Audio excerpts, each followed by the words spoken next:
Billion dollar വായ്പാ തുക അനുവദിക്കുന്നതിനായി പാകിസ്ഥാന് മുന്നിൽ 11 പുതിയ വ്യവസ്ഥകൾ വെച്ച് അന്താരാഷ്ട്ര നാണയനിധി. ഇന്ത്യയുമായുള്ള സംഘർഷം സാമ്പത്തിക വിദേശ പരിഷ്കരണ ലക്ഷ്യങ്ങളെ അപകടത്തിലാക്കാനുള്ള സാധ്യതകൾ വർദ്ധിപ്പിക്കുമെന്ന് മുന്നറിയിപ്പ് നൽകിയാണ് വ്യവസ്ഥകൾ മുന്നോട്ട് വെച്ചത്.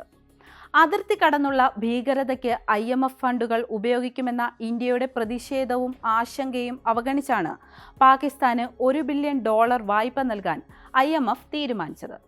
പാകിസ്ഥാന് വായ്പാ പാക്കേജ് നൽകാനുള്ള തീരുമാനത്തെ ഇന്ത്യ വിമർശിക്കുകയും വോട്ടെടുപ്പിൽ നിന്ന് വിട്ടുനിൽക്കുകയും ചെയ്തിരുന്നു.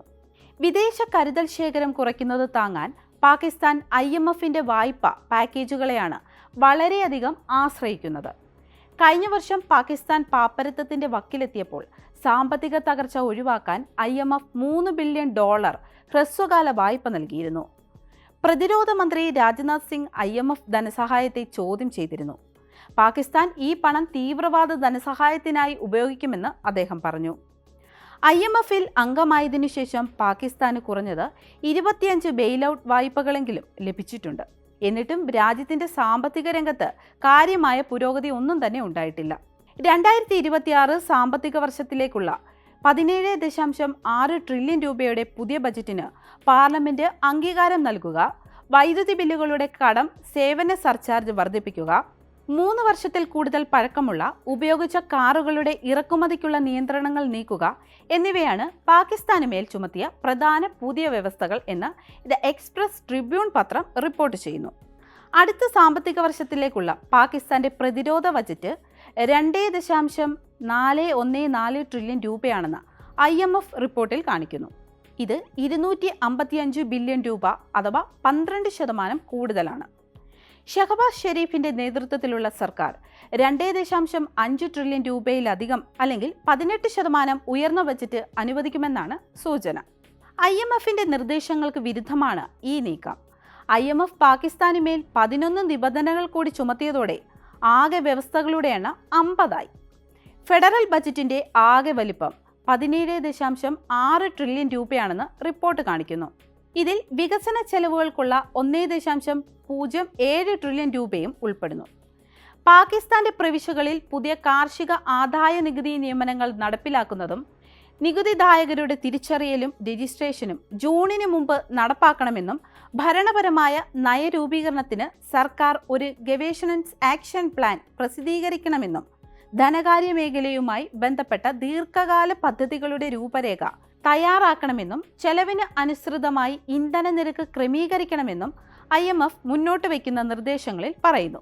ഈ വർഷം ജൂലൈ 1 വാർഷിക വൈദ്യുത താരിഫ് പുനർനിർണയത്തിന്റെ വിജ്ഞാപനങ്ങൾ പുറപ്പെടുവിക്കണമെന്ന് IMF സർക്കാരിനോട് ആവശ്യപ്പെട്ടിട്ടുണ്ട്.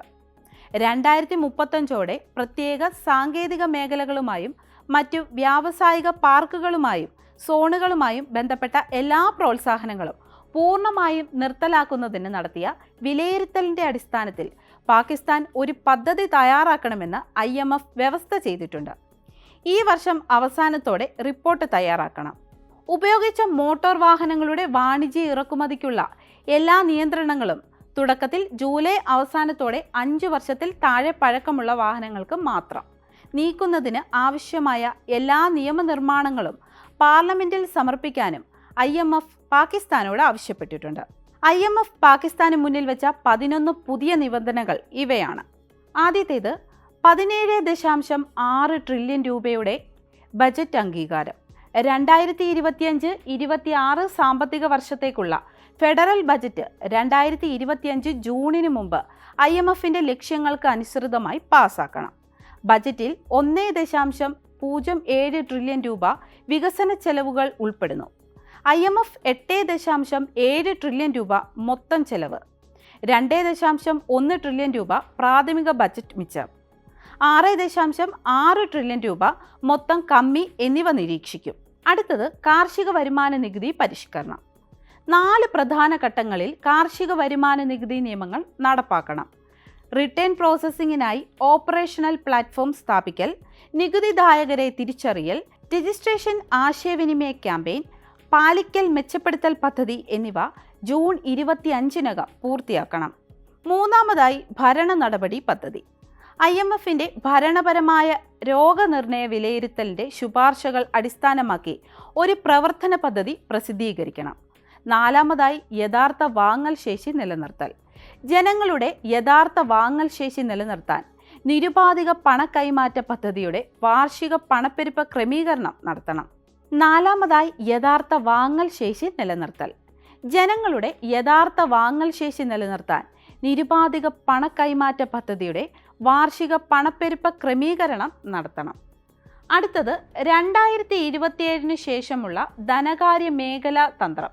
2028 മുതൽ ധനകാര്യ മേഖലയിലെ നിയന്ത്രണ അന്തരീക്ഷം വിവരിക്കുന്ന ഒരു തന്ത്രം രൂപീകരിച്ച് പ്രസിദ്ധീകരിക്കണം. 6-മതായി വൈദ്യുതി താരിഫ് പുനഃക്രമീകരണം. ഊർജ്ജ ചെലവ് വീണ്ടെടുക്കൽ തലത്തിൽ നിർത്താൻ 2025 ജൂലൈ 1 വാർഷിക വൈദ്യുതി താരിഫ് പുനഃക്രമീകരണം പ്രഖ്യാപിക്കണം. അടുത്തത് അർദ്ധവാർഷിക ഗ്യാസ് താരിഫ്. ഊർജ്ജ ചെലവ് വീണ്ടെടുക്കൽ ഉറപ്പാക്കാൻ 2026 ഫെബ്രുവരി 15 അർദ്ധവാർഷിക ഗ്യാസ് താരിഫ് പുറത്തിറക്കണം. 8-മത്തേത് പവർ ലെവി നിയമം. വ്യവസായ ഊർജ്ജ ഉപയോഗം ദേശീയ ഗ്രിഡിലേക്ക് മാറ്റുന്നതിനായി 2025 മെയ് അവസാനത്തോടെ captive power levy ordinance parliament അംഗീകരിക്കണം.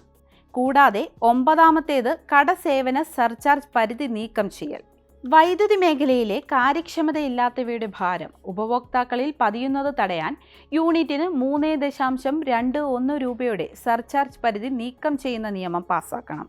10-മതായി സ്പെഷ്യൽ ടെക്നോളജി സോണുകളിലെ ആനുകൂല്യങ്ങൾ റദ്ദാക്കൽ. 2035 സ്പെഷ്യൽ ടെക്നോളജി സോണുകളിലെയും വ്യവസായ മേഖലകളിലെയും എല്ലാ ആനുകൂല്യങ്ങളും പൂർണ്ണമായി നിർത്തലാക്കുന്നതിനുള്ള പദ്ധതി തയ്യാറാക്കണം.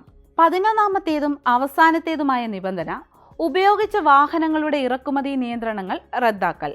5 വർഷത്തിൽ താഴെ പഴക്കമുള്ള ഉപയോഗിച്ച മോട്ടോർ വാഹനങ്ങളുടെ ഇറക്കുമതിയിലെ അളവ് നിയന്ത്രണങ്ങൾ റദ്ദാക്കുന്ന ഒരു ബിൽ 2025 ജൂലൈ അവസാനത്തോടെ പാർലമെന്റിൽ സമർപ്പിക്കണം.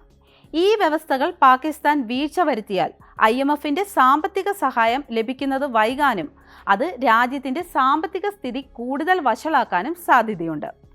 നിലവിൽ പാകിസ്ഥാൻ കടുത്ത സാമ്പത്തിക പ്രതിസന്ധിയിലൂടെയാണ് കടന്നുപോകുന്നത്.